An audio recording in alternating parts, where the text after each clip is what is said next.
پرندوں کی زندگی میں انسان کے لیے کم از کم 6 سبق ہیں۔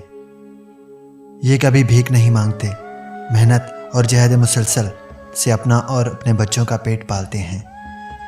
یہ وقت کی بہت پابند ہوتے ہیں، ہم سے پہلے اٹھتے ہیں، وقت پر رزق کی تلاش میں نکلتے ہیں اور وقت پر واپس اپنے گھر لوٹتے ہیں۔ پرندوں میں کمال حد تک اتحاد اور تنظیم کا جذبہ پایا جاتا ہے، اکیلے سفر بھی نہیں کرتے۔ سب سے بڑھ کر یہ صابر اور توکل کرنے والی مخلوق ہے۔ ہمیں کوئی پرندہ ذخیرہ اندوزی کرتا نظر نہیں آئے گا، کیونکہ یہ حریص نہیں ہوتے۔ آخری بات یہ کہ پکھیروں مسکل ایک جگہ یا مقام کے قیدی ہو کر نہیں رہتے، کسی جگہ کو جاگیر نہیں بناتے، بلکہ جہاں رزق اور سازگار ماحول مل جائے وہیں ڈیرا ڈال لیتے ہیں۔